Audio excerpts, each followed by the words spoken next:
What's up, you guys? Dalton here from Real World Bass Fishing. Wanted to do a video for you guys. I haven't done one in a very long time, and I do apologize about it.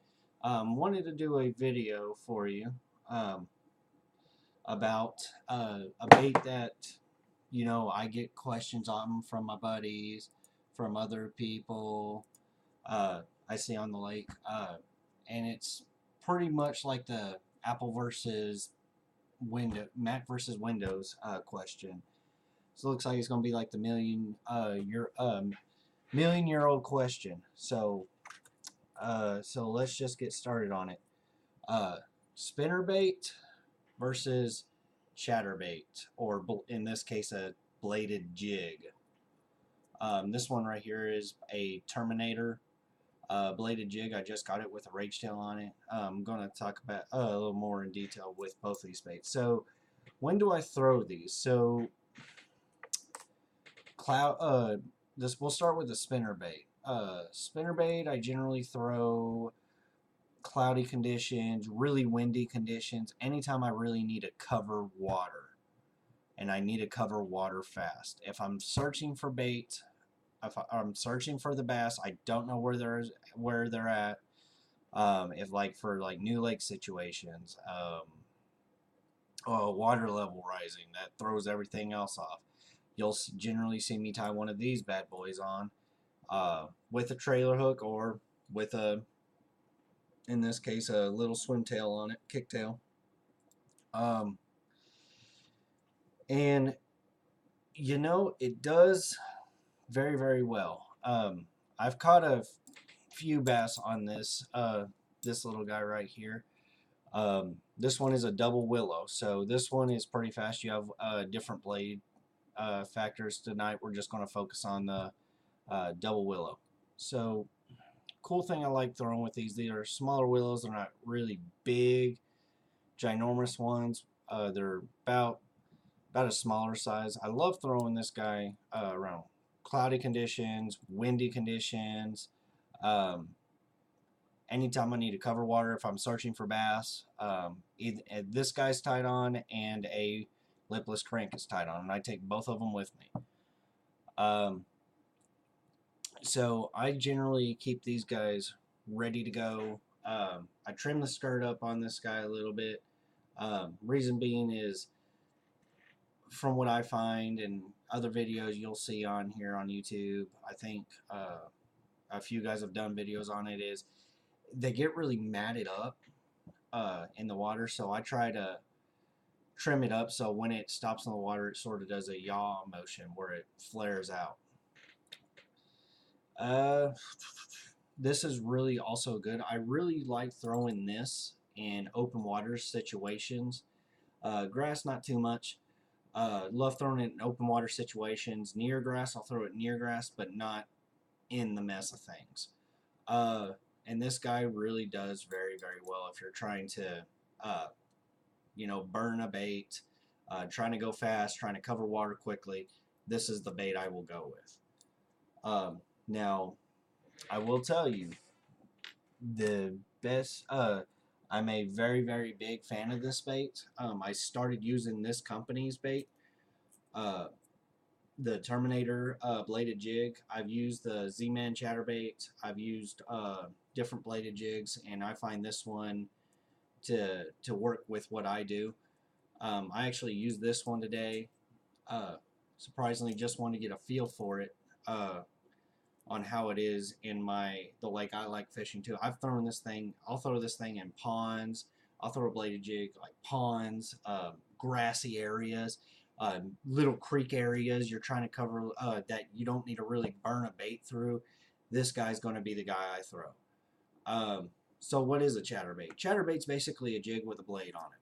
So don't know if you can see this, as a little split ring on it and little cover right there. And I put a little trailer on it, little kick tail on it, same trailer, and I did that on purpose to see how both baits would react with it, because these kick tails are from the Rage Tails, so they're from Strike King. They smell like coffee. and I do love my coffee in the morning, so uh, I'm gonna put these away after I get done with this video, so I don't try to think it's coffee and do something stupid, because I will. But no, seriously, I love the bait. Love what it brings to the table for you. I love the idea of this. I threw the Z-Man when it first came out, and I caught a ton of fish on them.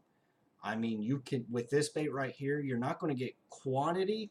You're going to get really good quality. You're not going to get as many bites, but the bites you do get, you're going to fight it. So that's why I tell people, when you put this on, be ready for a fight, because it will happen. This bait I throw around grass. I throw this one generally in the springtime, or anytime the temperatures get above 50 degrees. This bait's tied on. This bait is tied on.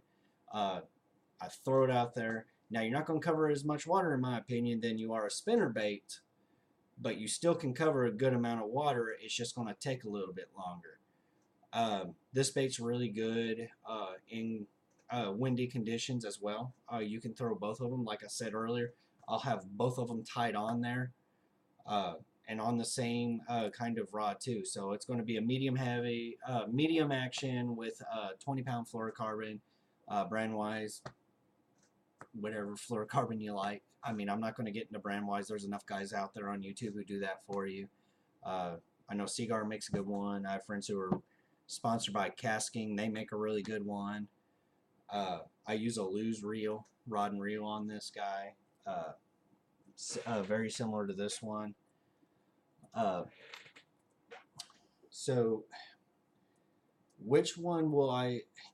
The biggest thing is, if I'm trying to cover water and I'm in open water situations, I'm going to typically throw this guy. Rock situations, this guy, in my opinion, is going to be key. It goes, if you're talking like drop-offs and you're trying to come up, this guy's really going to be very deadly in it. Unfortunately, today when I went out, I got skunked. They weren't hitting it, so happens to the best of us. This guy right here, the bladed jig, or chatterbait, whatever you want to call it. So we'll just call, you know what, I'm just going to call it a bladed jig. This guy right here is great in grass. This guy is really good when we get closer to spawn. This guy will find the bass. Once you start seeing the grass get greener, once you start seeing the bass come up or coming up to feed, this guy is tied on. This guy is tied on. And sometimes, you know, with this guy, I'll chunk it out there. This is a ½ ounce. This guy will actually be tied. This guy I'll actually cast out there and let it sink to the bottom. Then I rip it up.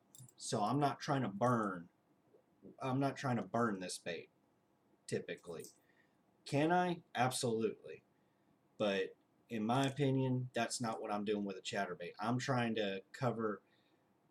to cover as much water. I'm trying to cover all the grassy areas, get their attention, get a reactionary bite out of it.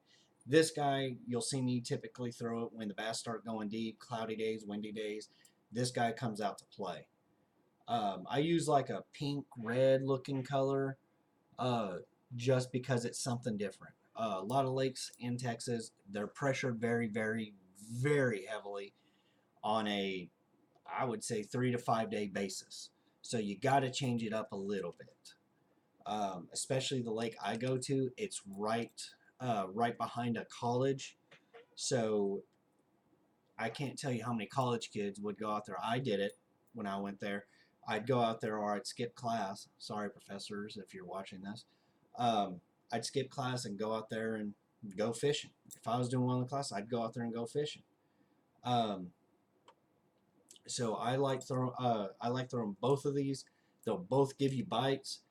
This one will give you more quality, in my opinion. This one's going to give you more quantity. I've seen a lot more smaller bass hit this. This one, I see usually my second PB is on this guy. About, I think it was about 3.5 pounds, 3.5, 4 pounds on this guy.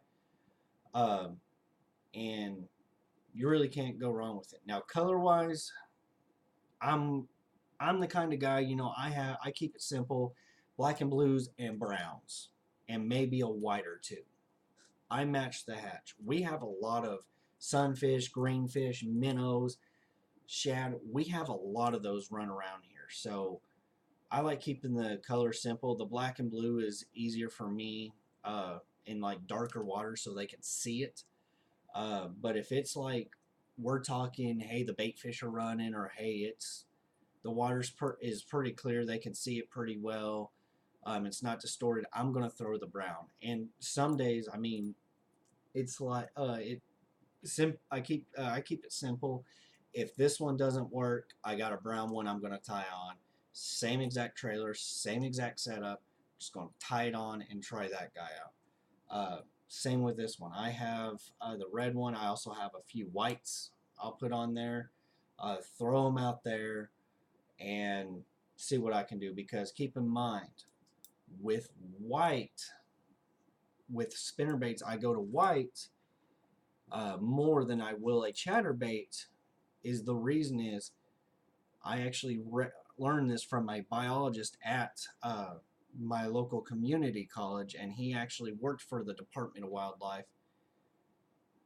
Shad typically like to spawn deep.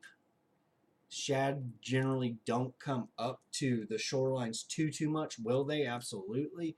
But you're going to see more of that. That's going to be more of your sunfish. That's going to be more of your bluegill. That's going to be more of your minnows. The shad are going to stay out deep. When the shad start running, that's when you do it. But if you're trying to generally catch shad from professionals, scientists I've talked to, they generally run deep. So I'm going to throw this guy. I'm going to throw a white version of this guy. But like I said, keep it different. I mean, this is all subjective. We're going on 12 minutes now. I'm trying to think. I'm going everywhere, guys. I apologize about it. A good bait to throw for a first-time bait, I would say this is a really good bait to get your hands on for your kids that are a little bit older. Love throwing this. I remember when this thing came out. I wish it was around when I was a kid. When I was a kid and you were bass fishing and you wanted something similar to this, or you wanted a reactionary strike, you either threw a lipless crankbait or you threw a spinnerbait. Just how it was.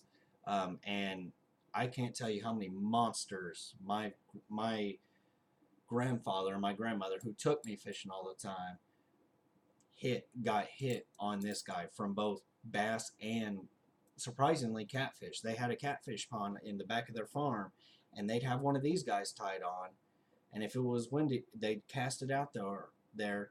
And sometimes what they do is they had a little trot line set up, and they had it set up where it would move, and they have this tied on so the blades would move back and forth all night until something hit it. Pretty neat. But other than that, guys, make sure you hit the like button, subscribe button. If you didn't like that video, you know what to do. Comment below, guys. Like I said, I'm going to try to do more videos. I've been working a lot. This is going to be like when I feel like it kind of thing. So please, please, please let me know if you have any questions, because like I said, everything is subjective. What I generally like to do is dark, cloudy days, windy days, I'm fishing open water. Summer, winter, the bass are running deep, not near the grass lines. This guy's going to be tied on. If I'm trying to run the grass lines, springtime, fall, they're feeding up closer to the shoreline, I'm going to have this guy tied on. Thanks for your time, guys. God bless. Keep those lines tight. Stay safe, and we'll see you next time.